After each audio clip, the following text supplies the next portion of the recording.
Once again, live down here in the Bear Cave Studios for another episode of the Sports Frenzy Podcast, Sold Out. With me, your host, Freddie Loso, with my co-host, and only co-host tonight, Blackbeard himself, the Encyclopedia. And gentlemen, first in the vein of Jason Todd, the Reverend, who is over in the land of the rising sun right now. Konnichiwa. Yokozuna. Yes, it's March 14th, and that means 20 years ago today was WrestleMania 20. I was there. Our former co-host Stevie G was there. You all know the history, and you also know that main event will never get mentioned again by WWE. It's true. Yes, Voldemort won the title that night. Which is very timely because one of the first people who worked for WWE you see that night has also been blacklisted, hasn't he? That's true. So for those of you that really want to see the mastermind behind what made WWE as big as it is today, go buy WWE 24, what is it, 20K4, I believe, and enjoy the blurring out of Vince McMahon. Yep. So, but let me go on my normal quote. It looks like somebody's going to be making some monè. Monet, they say. Hmm. Oh, also in the vein of the devil himself, today is 5 years since the passing of the bad guy. Has it been 5 years already? 5 years from what I saw today. Yep. Wow. Yeah. Not that I don't believe you, but I'm like, stuck. Yeah, it was a graphic I saw. Your graphic is wrong, sir. I'm sorry. Is it? 2 years. 2022, so it's 2 years. 2 years. 2 years, that's not okay. 5 years. For the bad guy. Gosh. Sad. Yes. But you left an undeniable mark. And very timely that you mentioned it because Mercedes Moné hit AEW, and just like Razor, she has the finger rings on again. Yep, they're back. They're back. So, what do you think the return? So, I think there was a couple things that worked in her factor. She enjoyed herself. She looked like she was having fun. So good for her. The crowd seemed to be behind her. I think they were in Boston, her hometown. Yeah. What I thought was interesting, and I didn't pick up on it on the first segment where she debuted, and the whole place was chanting CEO. Then at the end of the show, when she did a run-in, I realized I think the CEO chant, and the top of the fact that they're trying to train us to do it with the CEO flashing on the screen like repeatedly, I realized I think it's embedded into her theme song. So I was like, this is going to be interesting because I think Boston, they loved her. They were happy. They were, her family was there. And I thought it was a hell of a debut. Let's see where things go. I know the obvious setup we thought was going to be a feud with Tony Storm because that's, Tony Khan usually likes to push his new signees to the top immediately and then push them down the card a little bit, except with the exception of a few people. But I think he recognized that the hardcore wrestling fans, which is his core audience, the ones that like pro wrestling and not necessarily the sports entertainment, right? They're going to remember that when Mercedes was injured back in, I believe, June, it was in a match with Willow Nightingale, who coincidentally works for AEW. So it seems like they're doing something there. I thought it was interesting. And I know if you watch AEW, you know that Willow Nightingale and Chris Statlander had their problems with the TBS champion Julia Hart and Sky Blue. Do you see Mercedes starting off going for the TBS title, though? Now, my personal opinion is Tony Khan, like I said, knows that there's the history with Willow Nightingale, so let's play into that because any good wrestling feud, there was an issue. Even if it was an accidental, you turn it into a feud. We've seen it with injuries before. We've seen it in real life situations. I'm not going to go through an extensive list of some examples. But the other thing I thought is the money match right now for AEW, the biggest match they could have, the two most popular as of last night that you have that are active. Let me lead with that, is Tony Storm and Mercedes Moné. Seems like Tony's still got some stuff with Deanna going on. So I think the idea is let's get her through. Let's get Mercedes and Willow doing whatever they're going to do, whether it's a team up or a respect or of some sort. Maybe they have a match. Maybe they team up. I don't know. But I think the idea is keep Deanna with Tony a little bit longer and save Mercedes versus Tony Storm for Double or Nothing in May. That would make sense. It would be a disadvantage, I would think, if AEW blew their load right away on Mercedes. The slow build would make sense. Don't completely bury Tony Storm, who's been your hottest women's wrestler at the moment, right away. Let it build and let her gain her spot so that when she does ultimately lose to Mercedes, she doesn't free fall down the card. Like she can still stay up in that upper echelon of the women's division and have a good run after the title. I enjoyed Mercedes' debut. I saw the pictures of Bayley hiding up in the rafters or on the back side of. They caught a picture of her somewhere up in the arena.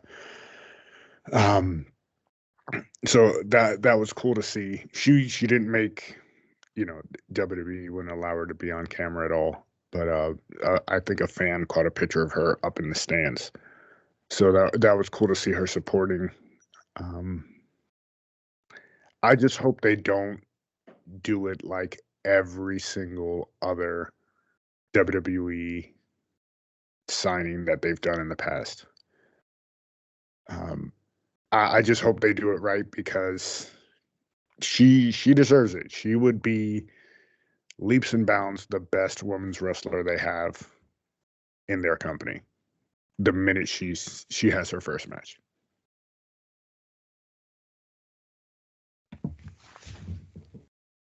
Excellent points. I definitely agree with all of that. I didn't realize one of the people she hugged was actually Kalisto. That's why he had a face. Because I was like, who's the person with the face mask? I'm reading online now because I live behind a rock the day after Dynamite. I'm usually working in my office where I don't mess around looking at wrestling stuff just because I'm on another network that they monitor. Not that looking at wrestling's that bad. And funny enough, I did buy wrestling tickets today, so the work computer, so go figure. But anyway, I didn't realize Bayley was even there, but it makes sense. Yeah, and I see that there was a video that Trinity posted, I guess, of her and Bayley coming up with a disguise. So nice. And it's interesting. So first off, before we get to the Bayley piece of this, because I do have a thought there. Mm-hmm. Do you see, you mentioned Mercedes beating Tony Storm. Do you see that happening in the first match, or do you make it a series? Because I feel like I would have Tony win the first time. Let Mercedes give somebody their due first. Yeah, I would think that would be perfect if they did that. Let her earn it. Don't just give it to her straight away. Let her go through a series of matches, go through like a gauntlet style, like just have to earn that title and not make it so easy. Like first match she wins it, and we're on the run with every other WWE signing that they've had. All right, makes sense. So yeah, no, we're on the same page there. Number 2, then this goes into the Bayley storyline with Io Sky. Bayley's got a major problem. Damage Control has 4. And I keep wondering if Dakota Kai is going to turn and this is all part of the act and this is all part of the plan. But I felt like it was a prime setup for Mercedes to return. Now, we were pretty 100% sure that she was going to AEW. So where does that leave Bayley? Is Dakota Kai going to pull? It's all a plan by her and Bayley to potentially get the belt on Bayley and off Io Sky? Does Dakota really have a problem with it? I don't know. I don't think so. I don't think that's the case, but it did make me think maybe Dakota's going to double turn. But Bailey needs somebody to support her, and we already saw on SmackDown Naomi talking to Bianca Belair about it. So it seems like they're setting something up. But what? I think Bianca has to be on the WrestleMania card in some way in a match. I don't think playing a second was the right role for her, so I don't see that happening. Um, I'm going to throw it out there. I think the best role for Bianca would actually be this is how you bring Jade Cargill in, not in a feud. I would team them up for a while, and that would give Bianca a chance to kind of give the rub to Jade, and Jade can learn the WWE way live in person with somebody that's been doing it. And I would have them go after the Kabuki Warriors. And that could actually tie in a little bit to this Bailey storyline, maybe. But do you see Bailey getting any support? Do you think or do you think she's on her own? Any thoughts there? Oh, man. I hope they would and not just leave her out to dry and just have to earn it that way. You did mention Trinity. Could they pull another Royal Rumble and bring back was it Jordan Grace? I guess the question is would TNA allow her to appear? Right. And where's her contract at? Yeah, that's true too. I don't think so, but that definitely be intriguing. Yeah. Because you have the tie with Trinity and how close they were, and they had the little Rumble spot where they hugged because they're friends in real life. Mm-hmm. That could make sense. You have her like, no one in WWE is going to help me. I need to go outside. And things are in. All right. Yeah, it's possible. I don't see it happening, but anything can happen. And then going back, and we're going to steal a topic that Rob wanted to discuss. So sorry, Rob. You could give your 2 cents next time you're with us. Next time you're on the show. Rob brought up, is AEW at a point where they should have a separate women's show? And possibly bring in the women's tag team championship. He initially suggested this for the episode last week, which, guys, circumstances, I was the only one that ended up being available last Thursday. And I don't think anybody wants to see a video of me talking to myself, even though I think it would be funny as hell to do that. Would be hilarious. So, but anyway, should AEW have a women's show and tag belts for the women's division? Are we at that point that roster is robust enough to do that? What do you think? I don't think so. I don't think it would be enough to pull off a whole show and make it intriguing enough for everybody to be locked in for 2 hours, 2.5 hours.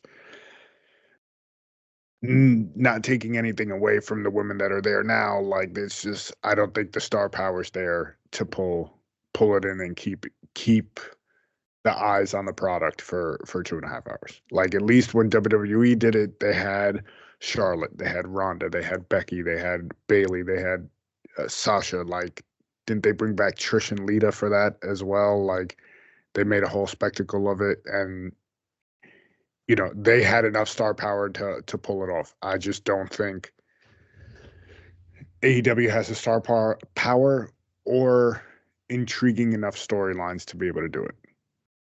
Okay, and I think I know where his question was going, and I didn't think about what you just referred to. So, yeah, in the pay-per-view, I definitely agree with you. What about a weekly show of some sort? A weekly show? I could see it in the Rampage slot as a 1 hour, maybe. I think they could get a 2 hour if they really tried. I think their roster is big enough. I don't know if fans would come watching it. And I'll be honest, I don't think Rampage gets that many viewers anyway. So maybe Rampage would be the experiment to give it a shot and see if that does anything. But that's my thought. You? I don't know.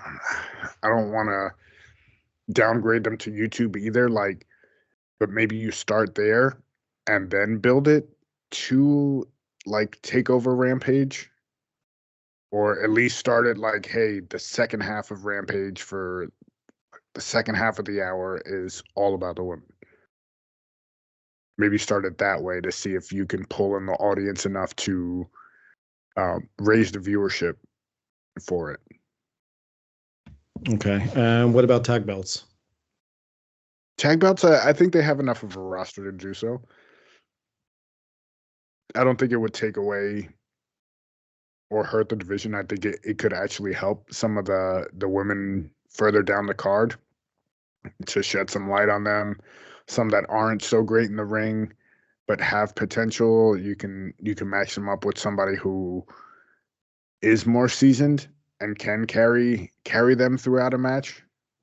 And I think that could actually be a benefit to that division for them. Yeah, I know a couple of years ago I would have disagreed, but now we have, and we saw it on Dynamite this week, Julia Hart and Sky Blue. There's an established opportunity there. Chris Statlander and Willow Nightingale have teamed up together. I know it's in the past, but we had Britt Baker and Jamie Hayter or Rebel. You could do either one of them. I had another one in my head, and I don't know why I'm drawing a blank here. Oh, our reigning women's champion, Toni Storm and Mariah May. That's right. So there's options there, and I think this is one of the areas where I know I do my fair share of AEW bashing at times. I think this is something where they might do they would absolutely do a much better job than I feel like WWE's done with those women tag team belts. It seems like the women's tag team belts go in waves with WWE. Like at least with Triple H, it started getting a little bit more establishment, but then they got rid of the NXT ones, and I think it was Alba Fire and Isla Dawn dropped the belts to Rousey and Baszler. I think it was like 9 months ago. And then that tag team disappeared altogether. And then you haven't seen the belts. Really it was basically Chelsea Green and the Flavor of the Month for a while because I think I don't even remember who her first partner was that she had, but I know Piper Niven I remember was the second one, and at least the Kabuki Warriors I feel like they're going to make more of an effort there, and it seems like they have, but I feel like they're going to throw random teams out there, and it's funny because they have a lot of tag teams in that women's division. We saw this week. By the way, a couple of bizarre segments, and we could go through those next if you don't mind. And I know that wasn't something we were going to talk about. First off, any thoughts on the Indy Hartwell, Candice LeRae, Maxine Dupree, Ivy Nile tag team match, and what Candice LeRae did? I missed that one. I fast forwarded it through it. That's how quick it was. I didn't really. I was like, "Oh, here, okay, let's go." I could get 5 minutes of my life back. Right. What'd you think of it? I saw what they were going with it. I had talked to my coworker friend about it, and he was like, "What the hell was that? Did you see what it was? It was like it was terrible. It seemed like the crowd was dead. They didn't get it. Blah blah blah." And I watched it back. I was like, the crowd wasn't fully reacting to it, but I think it was because it was just so different, and it was basically Candice LeRae got in the ring as Maxine was doing like a cartwheel into a caterpillar or some crap like that. And right when she was about to jump up to do the caterpillar, Candice LeRae stepped in front of her and was like, "No, we're not doing this. You're not doing this to her. You're a joke. You're terrible. You don't know what you're doing." And she's like, "You're embarrassing yourself. You're embarrassed." And I think it was something along the lines of, and I don't remember the exact words, but she referenced that apparently Maxine Dupree has a dead brother. And then was like, "Oh, don't cry, don't cry." And Maxine ended up losing the match pretty quickly. And I think and it was basically Indy had gotten a pump kick on her, and Candice was like, "Pin her now." So it was a real weird segment because it kind of went into a little bit of the kayfabe and real life stuff. And then to top it off, and I don't know how many people noticed it, and Rob, credit to him, pointed this out, Christian Cage at the same time texted, "They all want to be like me." Something along those lines. And I was like, "Oh, crap." Good for him if that's what he was referring to, and I think he was. It's like, well done, sir. Right? That's funny. No. That's anyway. All right. I think it's we talked about it 2 weeks ago where the whole Twitter thing with Maxine Dupree and them actually putting it on screen is interesting. They turned it into a storyline. They capitalized on it. Mm-hmm. Smart. Yeah. And I'm sure they ran it by her first. I mean, who knows? Maybe it was her Right. freaking idea. I mean, who knows? They seem to be a little bit more open-minded. Yeah, so big business as a whole, was it worth the hype?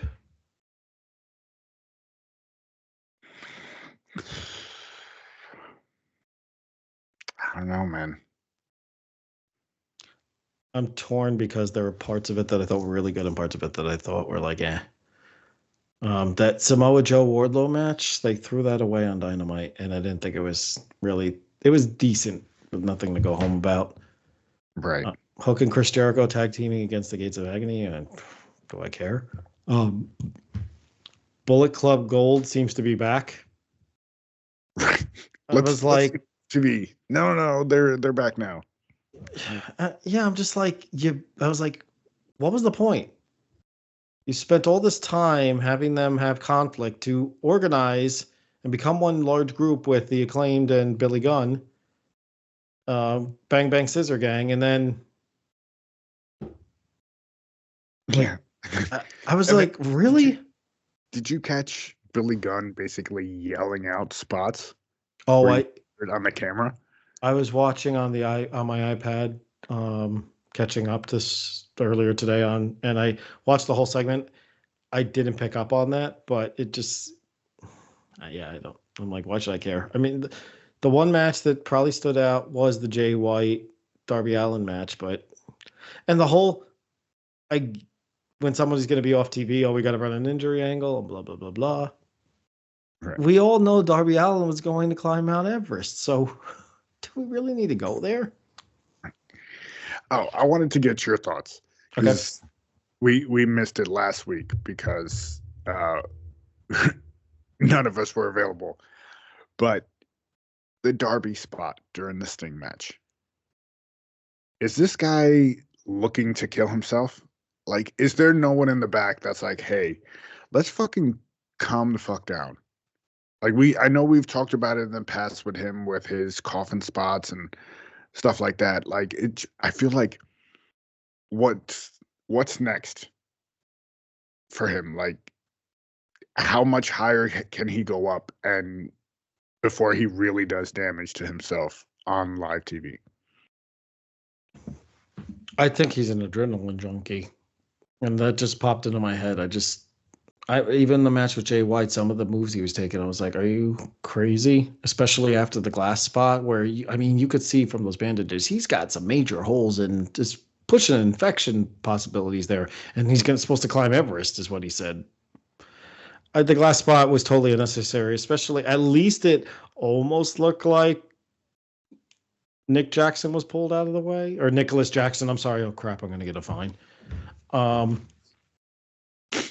But yeah, that glass spot. And the funny thing is I saw on social media, real grass, cry me a river. So bad. Real glass. Sorry, I came out wrong. I was like, yeah, it was not necessary. And even before that, when Sting, when they had it and he hit it with the bat, I was like, all right, this is a retirement match. This is probably what he wants. Fine. But I never looked at Sting as an extreme hardcore wrestler. So I was like, do we have to keep doing this? But whatever. He was on his way out.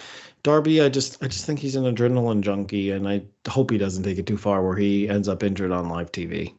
I don't want him injured, period, but I don't want anyone injured, period, unless I really hate you. But Young Bucks.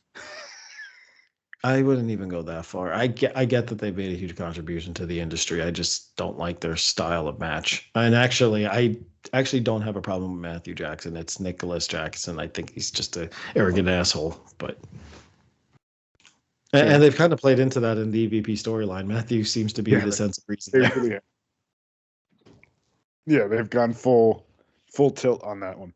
Do you think Darby is taking it too far? Do you think he's going to die on TV or I don't know, paralyze himself? So it's almost to the point where it's cringy to watch him. Like some of the stuff he does, like when he took that coffin spot backwards on, was it Dynamite?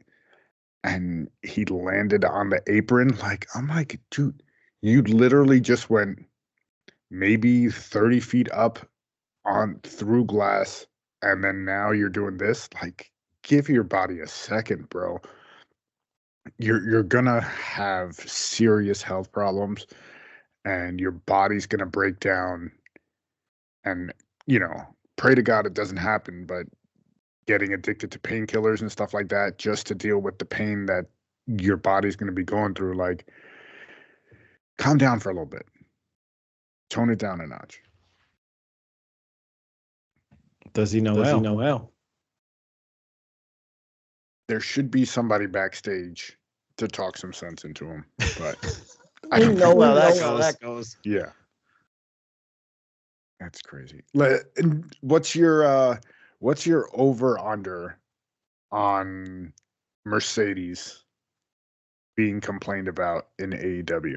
Like, how long do you like? It took what, 2 months, 3 months before they started complaining about Adam Copeland. What's the over under for Mercedes?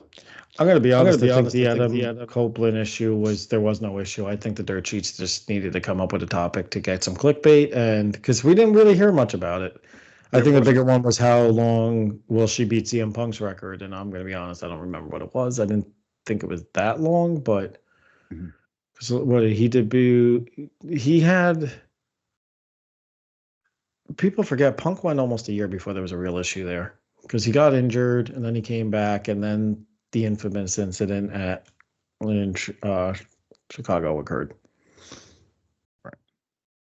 So we'll say the over under on that is a year, and then he came back from injury and it was within weeks. I'm thinking at least 90 days. I'd say after Double or Nothing, maybe, if at all, because I think this is really what she wants. She wanted creative control. I feel like she's getting paid handsomely, and who knows? She might. She said in an interview last week she knows one day she'll be back at WWE. She did. I did see that. I was about to bring that up. So does she already have it in her head that I am going to make my money for a while and then I'll get myself fired and get out of there? I mean, I don't think she thinks that way personally. I don't think that's her style. But she looked genuinely happy. She looked fine. I was trying to see. But yeah, I think she's going to be all right for a while. I'd say give it a year and we'll see. She might, because if you think about it, if you look at that roster, who's the biggest name they have now? That made a name somewhere. That most kind of like, yeah, she's it. That's still in their prime. Yeah, I mean, I think the only comparable you have maybe is Saraya, and she's not on. She's not on enough. So I think she knows that she's the barometer. She's the CEO of that women's division, no pun intended. Yeah. So let's see. I think I've read this online and I don't totally disagree. They were in Boston. They were like, oh, they got 9,000 people. This is great, blah, blah, blah. That arena holds more than that. A lot more. Well, you saw the pictures. The whole hard camera side from half the bowl was empty. Again? Jeez. I read that they had over 9,000, and I think going into it 2 days before they had only sold 7,000, which unfortunately for AEW, when it comes to their TV shows, that's actually the highest number they've had in months. Like when I went in Newark with Jason, I think they maxed out at 7.5. And the Prudential Center, I believe, holds 16, 18. Jeez. So their pay-per-views seem to be selling well because I heard that St. Louis, the Destiny pay-per-view, is selling pretty well. I think Out to World End was questionable, but they ended up selling most of it out. We know the Greensboro Coliseum sold out, although some of the camera angles they used in that show, you could see some empty seats, and I don't think it was where they had actually sold seats. It was more towards the here's the entrance, and it was kind of like, that obstructed view, so they're not going to try to sell those. But for some reason, they showed it at one point, and there were scattered people there, and I was like, why would you do that? There wasn't so unnecessary. You could tell the place was packed. Right. For a TV taping, I think they did well, but I think we're going to run into the same thing we saw with a lot of their other big signings. I think they'll pop a rating for a couple weeks, and then it's going to go back down to earth. I mean, even they said it happened with Punk. Yeah, the rating went down a little bit, but there's still, I'd say, another 100,000 viewers more than they had been getting for a while. So, and he was moving a shit ton of merchandise. Yeah, yeah, and I could see her. I could see her doing. She's not going to be as big as Punk. That's a fact. And a lot of people, I think, a lot of wrestling fans that don't get her don't like her, and that's fine. A lot of them want to see her fall on her face and get a wake up call that she's not as big as she thinks she is. And she's one of my favorites. I love her. I love Bailey. Agreed. I have a list of like 4 or 5 that I think the world of, and she and Bailey are on the top of that list right now. I tend to agree, though. I think she's not as big as she thinks she is, and I think there's a wake up call coming. But I think a lot of the veterans that are signing from former WWE, I noticed specifically with Jericho. Jericho, how many years do we hear how AEW is number one wrestling company and what have you? He's gotten very quiet lately. Yes, very, very quiet. Yeah, and I think he knows that when you're not selling the tickets, what are you going to say? I think a lot of them know that AEW is not going to be number one. They cater to a certain audience, so they can't. That audience is not going to get them to a number one. I'm sorry. I love you, hardcore wrestling fans. I'm one of them at times.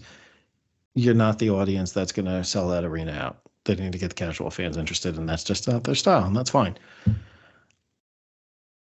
I think a lot of the veterans realize, hey, this is an alternative option where they're going to pay me top dollar, and I don't have to work as hard as I did for WWE. Right. I mean, it was the same thing with WCW for a while, and AEW is truly run like an indie promotion. Like when you have the sudden turns and what have you, and that's fine. That caters to a certain audience. I think it wears on me in the respect that I expect that from an indie show. You're only seeing them if you go there in person most of the time, and it's twice a month they're running a show. It's not a weekly show. Right. Yeah. What do you think? I think it's going to end up like WCW. I think you're going to get the older names. They'll go over there because the money's guaranteed.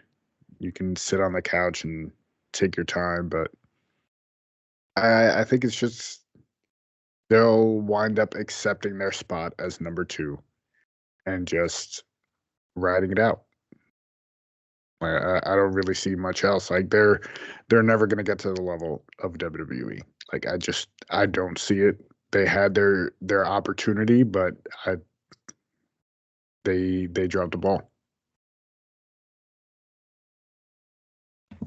All right.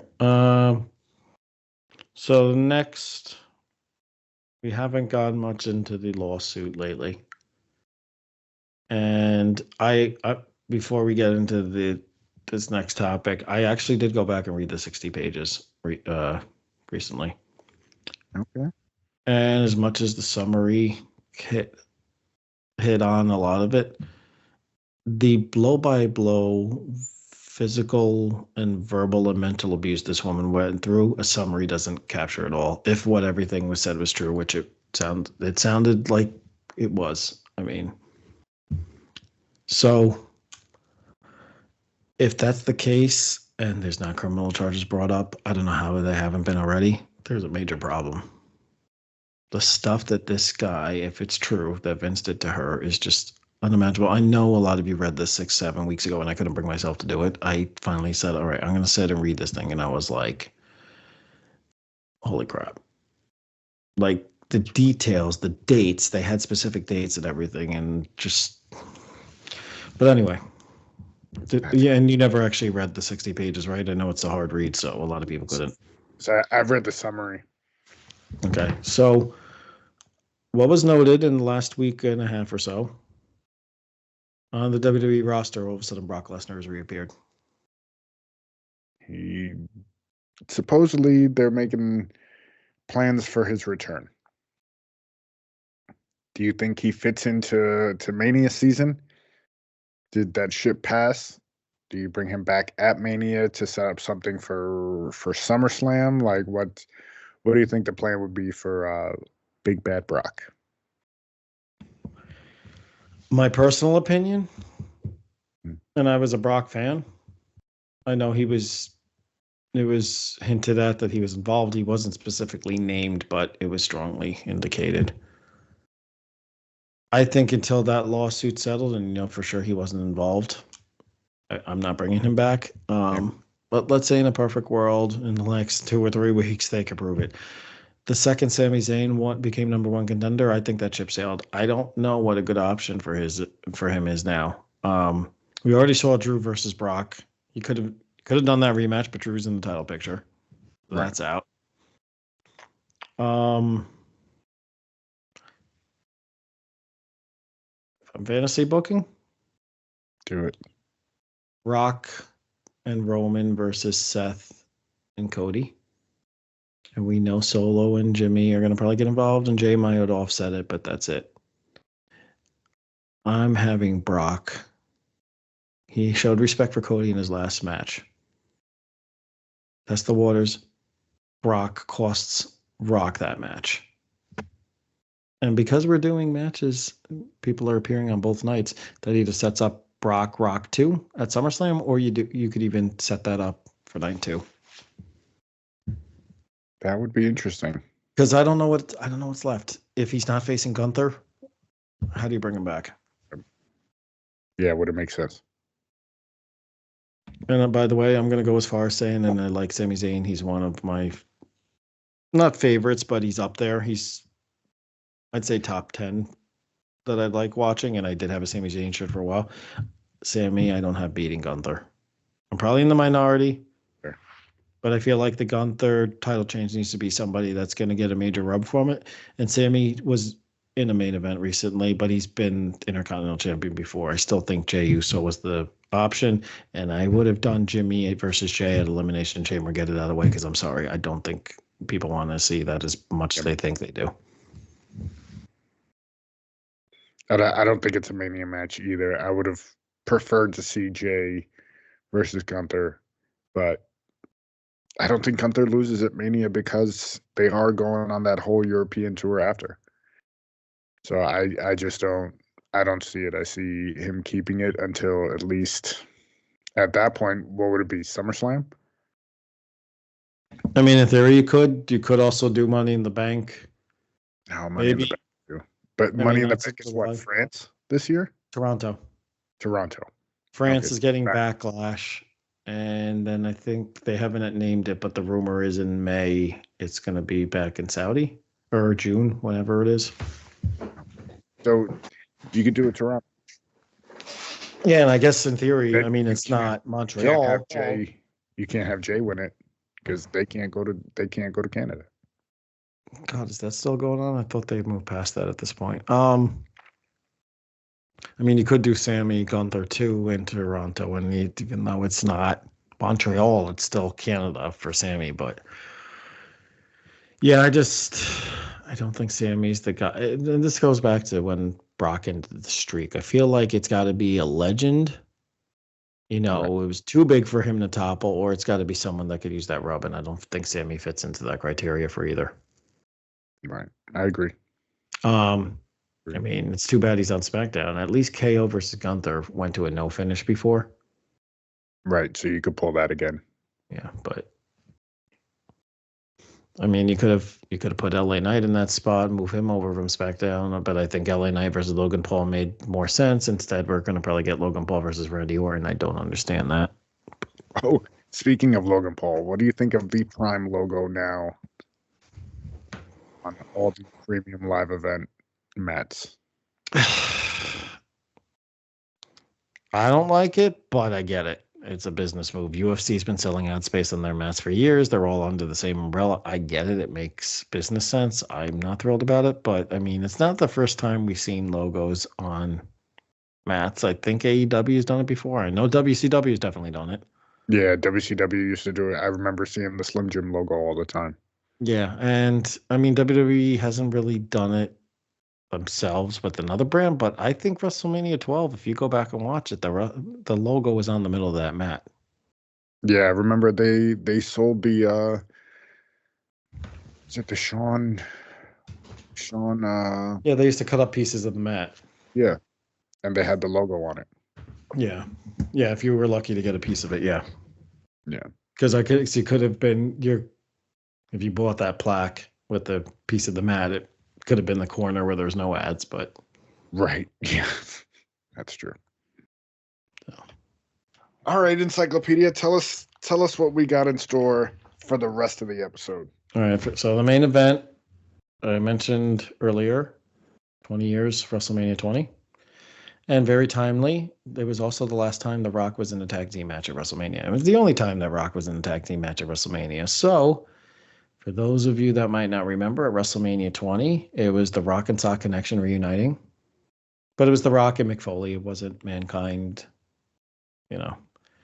And they faced the team of the then Intercontinental Champion, Randy Orton, who we just mentioned, and the Nature Boy Ric Flair, and Batista, who had just come off a Raw Tag Team title run.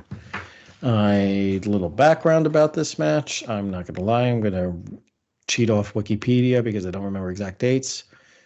June 23rd, 2003, episode of Raw, there was an on-air ceremony honoring the great Mick Foley for his achievements. Orton and Ric Flair attacked him backstage, and if you remember, Orton specifically threw him down a flight of stairs. Right. I believe he kicked him down the stairs, if I remember correctly.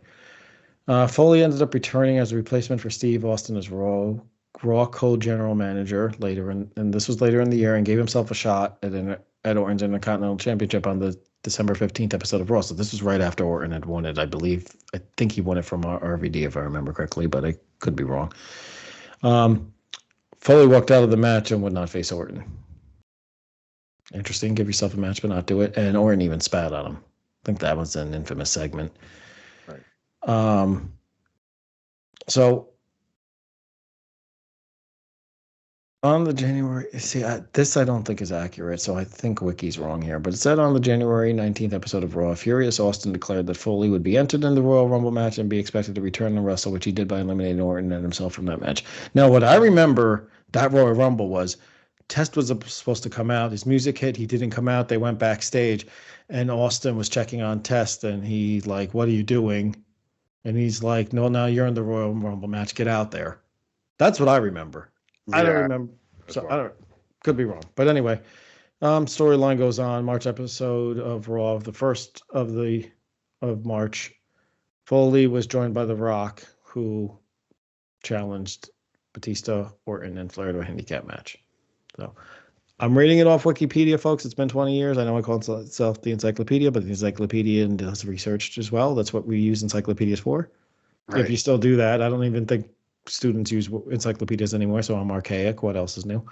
But so if you're interested, we're going to go to 1 hour, 8 minutes, and 10 seconds. I believe it's after 3 initial commercial breaks on WrestleMania 20. Yeah.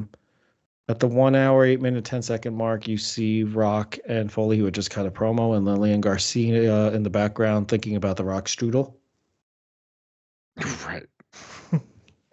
This wasn't the same night as that promo, but it's still funny because she's got this goofy smile. So. Yeah. Mm-hmm. And you're ready, sir? Yes, sir. Let's do it. So we're on Peacock. You got to go to WrestleMania season 20 because we're so original on the Peacock side. Right. And again, 1 hour, 8 minute, 10 seconds. I'm going to say 3, 2, 1, and play. When I say play, you hit play, and I'll probably be a second behind because I'm always late on it. But anyway, so it's 3, 2, 1, play. There we go. You got Mick Foley with the FDNY shirt. And The Rock pre all his tattoos. I got Evolution actually coming out right now. Yeah, no, I saw Rock in the back. Oh, okay. I was like, shoot. That's what popped it out. Pause. Oh God, Howard Finkel. Yeah, you got the Fink. Very old school there. This Is he card was so still? No. stacked. Did Huh? he pass away? I He think passed away, yeah. Unfortunately, he's one of many that we might remember from our childhoods that are no longer with us. I think it's interesting that Flair is wearing the robe and the other two guys are just, you know, doing their own thing. Flair actually doesn't look that terrible here yet. No, he doesn't. He was still in pretty good shape there. I guess this was 4 years before. Yeah, this was 4 years before his retire. What ended up being his last WWE match, but and I don't think at the time anyone saw Batista as being the main eventer. I don't But a think so. year later, just 1 year He later, turned it around. I'll give it to quickly. him. Yeah. Yeah. I think they thought it was going to be Orton, but Orton, they turned him face, and it was just didn't go over the way they thought. I know a lot of people say it was Triple H using politics to keep him down, but I don't think that. I don't know. I don't know that that's the case. If you saw the Randy Orton bio that was just on a few weeks ago, folks, you know why I'm saying that. Where Orton basically said I wasn't ready. He had a lot of the backstage stuff too. Yeah. It didn't favor him either.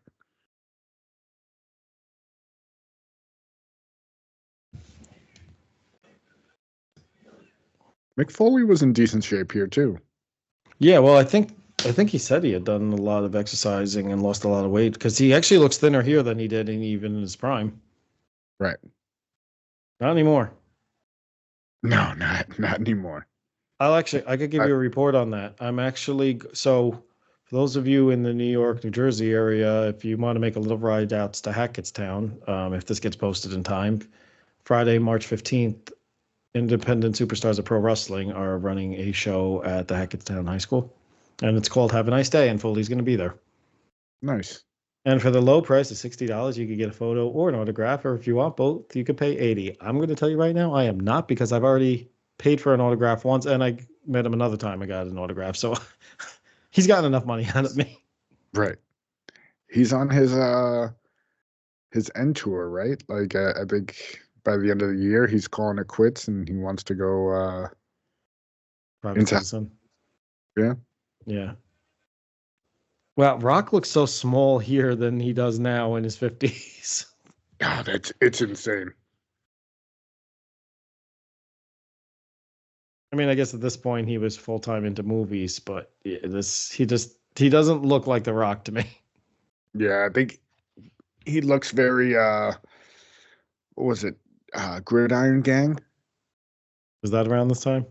Yeah, I think so. Yeah, because he's got the goatee, but I'm gonna be honest, I never watched Gridiron Gang. It was one of his underrated ones. Yeah. Yeah, he did one. What was it called? Like, I think there was a sequel to like Get Shorty or something. Was it like Too Cool or something like Yeah, that? cool. Yeah, I never saw that one. I remember seeing. it's Yeah, pretty fun. yeah. I think he was in The Mummy Returns. I saw that, and I saw which I think most of his appearance was actually CGI'd. Him as the scorpion, like. Yeah, the Scorpion King. Then he had the Scorpion King. That was The another movie. one. And I remember seeing Walking Tall. I think what steered me away from him for a while was he did this one called Southland Tales. Like he was in it, Sean William Scott was in it, I believe Sarah Michelle Gellar, and I got 20 minutes into this thing and I had heard it was bizarre and I was like, I can't follow this. I have no idea what's going on, and I just turned it off. Oh, is that when he was like the driver, right? I don't know. I think so, yeah. I think so. It's weird. I'm just double checking to make sure we didn't do a watch along of this match because Royal Rumble 95 we've done twice. Yeah. We didn't, luckily. I don't think we've actually done any from WrestleMania 20. Yeah, damn, he did. Good. I guess he trusts The Rock to do a backdrop on the nice sequence. Backdrop and then the elbow off the apron. Well done, guys. Well done.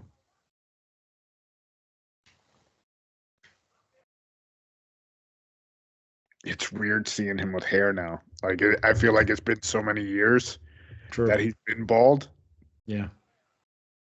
Well, and with the short haircut, because we had the big puffy hair for a while when he first debuted, and And the goatee. I don't recall seeing him that often with the goatee. Yeah, that's right. He didn't really have a lot of facial hair in WWE before Yeah. that. So, did you think the ending of SmackDown with Cody slapping him it seemed like they just ran out of airtime and they didn't know what the hell to do? If you see um the fan footage from the Yeah, crowd, and I you did. see the production rushing them Yeah. outside. So I Yeah. think they rushed it. Yeah. For whatever reason, they seem to end that show like 5 minutes before the top of the hour, which I don't understand because there were so many times on other broadcast networks, like when they were on UPN or even on or their cable shows, they'll go up to that last minute. I'm like, why is Fox? They got to end 5 minutes early. I get it if it was a minute or two, but it's always like five. And I think it's obvious for me because for those of you that have an Xfinity on certain networks and certain shows, they actually mark the episodes with a commercial skip. Like when you hit that 30-second jump button or the fast forward button, it'll go right through. It's called a smart resume. It goes right through the commercial. You don't have to watch it. Oh, nice. So I usually end up watching it the next day for that reason because I just hate sitting through commercials. And that said, I've always noticed that the part that's marked for the last smart resume of the show is always in the last 5 minutes, and I'm like, why? Why do you end so early? And it just seemed awkward. Like Ryan kind of turned around and had this sinister, sick smile on his face. And I'm like, in the past, that would have been a brawl, which I would have understood that.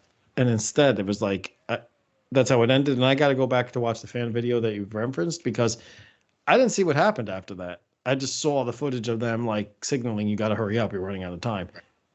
And it's like, why the hell did they have to waste 10 minutes just entering all four of those guys in? Yeah, just get them out there quick already. But Yeah. they each got to get their entrance. They each got to come out. They got to play to the crowd. Like, Yeah.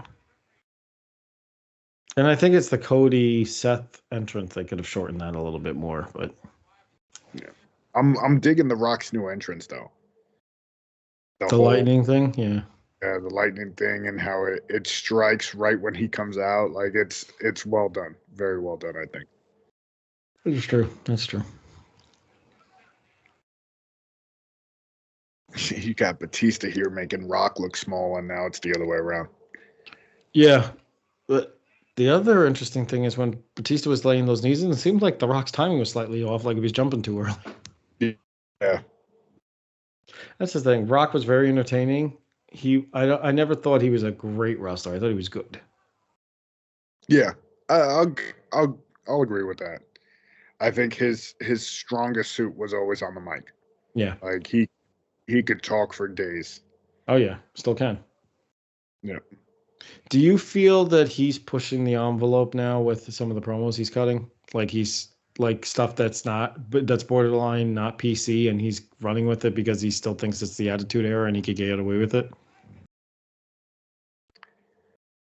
See, I've read something on this too, where they were talking about it's a big feud, right? So you can go above and beyond and push the envelope. I mean, I think it's funny some of the stuff he's saying. Like he's calling people crackheads. Like I think that's hilarious. Like to me, that's hilarious. Yeah. I don't take it as he really means they're crackhead. No, he's being facetious and he's being funny and he's trying to get the reaction and he's getting it. So it is working. I enjoy it. Yeah. I don't see anything wrong with that. So I don't see anything wrong with it except that wrestling's always held under a different microscope. Which drives me nuts. But and I feel like this is a rub from The Rock because of the stuff he's saying, and it came from Roman where he called Seth Rollins a crossdresser, and I'm like, all right, that I think you got to be a little bit careful about stuff like that because there's an audience there that's gonna rip you apart. And I and I didn't even pick up on it at first until I read online, and then I played it back, and I was like, ooh, that probably wasn't the smartest move. But even with Rock talking about the crackheads and stuff like that, I'm like, you could get away with that in the late 90s, and I get it, it's for entertainment, but when you're on the board of TKO and wrestling gets scrutinized, and right or wrong, I personally think it's wrong because if scripted TV could get it, guess what, folks? You say it's fake, it's choreographed, it's a TV show, just like the scripted stuff you're watching on TV. So let's be realistic here. I think him as being on the board when you questioned like what Vince did before all these allegations, what as a chairman, the stuff he did, like the Kiss My Ass Club and stuff like that. It's like, did you learn anything? At one point in that promo, Rock said, "Go home and get your meth pipes and smoke your crack." I thought it was funny. It was funny. I have a twisted sense of humor. I thought that shit was hilarious. Yeah. But I could see where he can get in some trouble for it. Yeah. Who was on the call for this match? Was it JR? I hear JR. Did you hear the news from him? Did you hear the JR news that came out this week that 2024 is going to be his last year of commentary? I know he re-signed a contract for another year. I know that much because I heard that on his podcast, but I didn't hear that this was it. Or is going to be his last full year. Health-wise, especially with what he's going through with the skin cancer and all, and then his leg not healing right. Makes sense. Or using sparingly. Yeah, see, what I'm reading is potentially. I don't think it's... he might have said more than likely, but he basically said as long as they keep signing him and they keep wanting him to be there, he'll be there. Okay. I don't know. Also, Kevin Kelly, right? If I'm not mistaken, last week they removed him from all the pages, and he's not welcome back at the arena. Apparently, he got fired. He got fired. He flat out got fired, and it had something. I heard it was something about he said about Ian Riccoboni. I don't know. I don't watch Ring of Honor enough, and I know he's been on Ring of Honor forever. I'm sorry, folks. I'm not paying for Honor Club to watch him. I don't care enough. Let's see. So I'm trying to read online, and I'm on the John Report website, which is my backup when 411 doesn't have it. Yeah, so yeah. So okay, I could read, and yeah, I did hear this. Okay, and it's funny because that episode has been out for a full week, and it only became news yesterday. I think somebody needed some clicks. But, and that's not a knock on the John Report, it's because other sites are reporting it. All right. So he was asked about the length of his deal and whether that would mean retiring as a commentator when it expires. And his answer was, I think so. I'm realistic to think that I'm 72 years old. I feel good.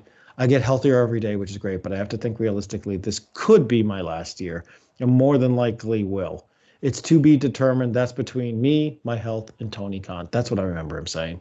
Right now, it's a good plan because I'm essentially working, as I understand, pay-per-views only. So he's not working full-time. He's not working full-time. Right. That's where you'll find me as the plan goes as we speak. As we know in pro wrestling, things change and could be different, but I don't think so with this occasion. I think it's what I'll be doing, and that's fine with me. I get to go to big shows, call big matches on big shows. Tony Khan has a good feel for what he'd like me to do and my skill set. Right now, my situation is I'm going to be married to the pay-per-views. That's good. Maybe it'll help the buy rates a bit. Storytelling will be a little sounder and different. So it sounds, I think realistically, it's going to come down to whether Tony Khan wants him to stay for another year or not. Which makes sense. I mean, if he's just going to do the pay-per-views, it makes sense. And people have said he's not what he used to be. I actually still think he does a pretty damn good job, but I also feel like Taz and Shivani and Excalibur got it nailed on Dynamite. They flow together. They work well together. So I don't think Ross is needed. I think it would be interesting if Ross was doing Collision with Nigel McGuinness more full time. I think that interaction would be interesting because Nigel McGuinness really has that asshole commentator. Right. Yeah. So they'd play well off of each other. Yeah. And did you see Nigel? Oh my God, who the hell was it? It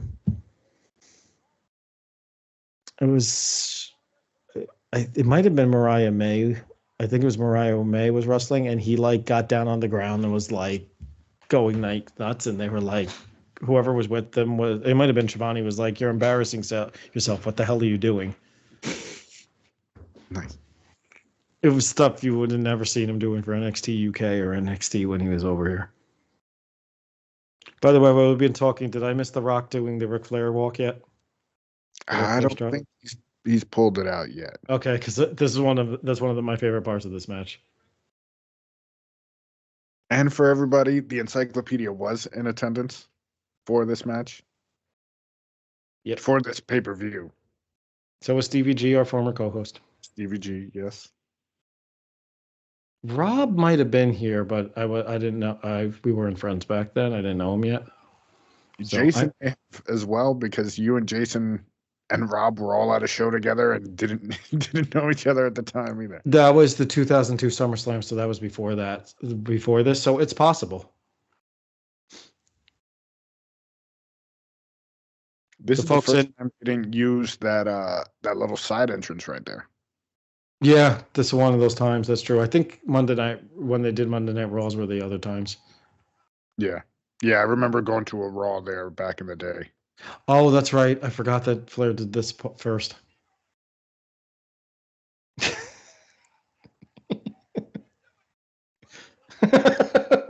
Hilarious.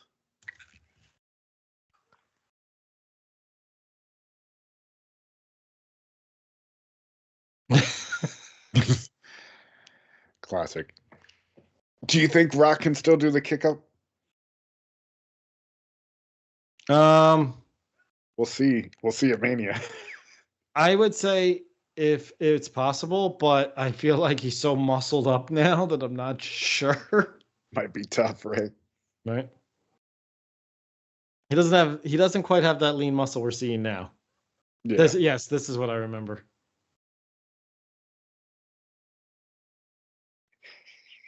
And Ric Flair acts like he's having a heart attack. Love it. At least here it wasn't thought that he was having a real one like in his last match, right? Right. Fucking idiot. Oh, great. I just got this kicked off YouTube. So, also a little wrestling news that came out this week. Miro and Lana are no longer together? Separated, yeah. Separated. And then a picture surfaced of Lana and Damian Priest from, I think it's an older picture, but them eating on the beach. Like, I guess when they were all hanging out, but it could have been doctored and edited to make it seem that way when it was more of them, but you see them eating chicken wings on the beach. I'm seeing 2023 that this story came out. They were when they were in PR for Backlash. Okay, that makes sense. Yeah, that's what it was. Look, I'm sure she's a wonderful person. I think she's another one more so than Mercedes Moné even. See how I tied that in there, where she thought she was bigger than she was. Yes. I think she's a wonderful person. Don't get me wrong. I think she's a nice, friendly, caring person deep down. I think she's a lot. I think she's a lot of much. I think she requires and needs a lot of attention. And I think it could wear on you after a while. And I don't think there's anything wrong with that necessarily. That's who she is. That's fine. But I give Miro a lot of credit because, especially him, he seemed a little bit more humble than she is. Yeah, he seemed a little more low key. Yeah, so I feel like I'm not surprised. I actually was surprised as long as it lasted, and I don't think it's any fault of either one of them. They are who they are. I just think she's a lot. Right. And I think she needs another high energy person to keep up with her.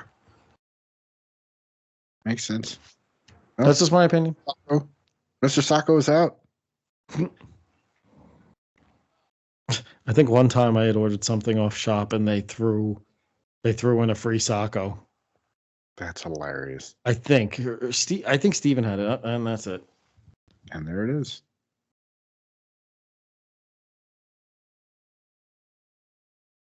The pin.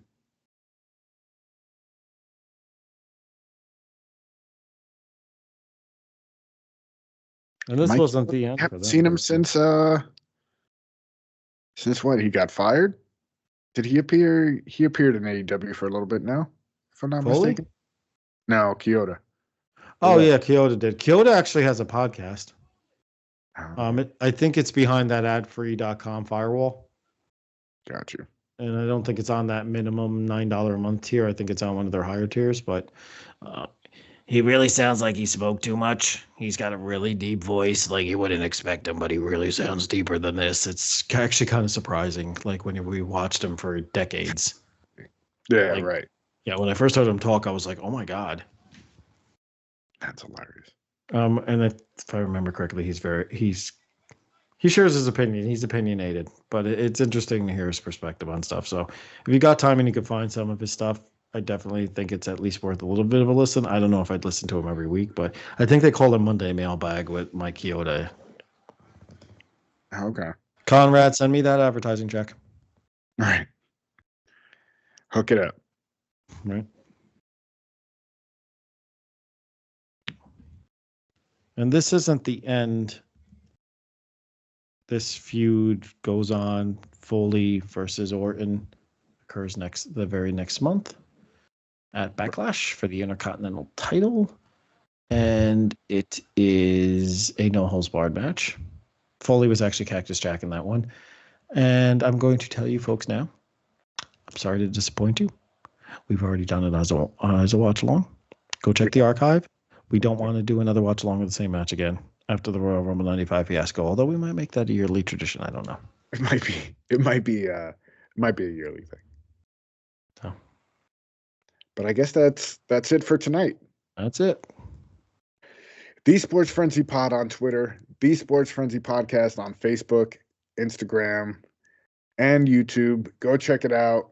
Like, subscribe, and we will catch you guys next week. Peace.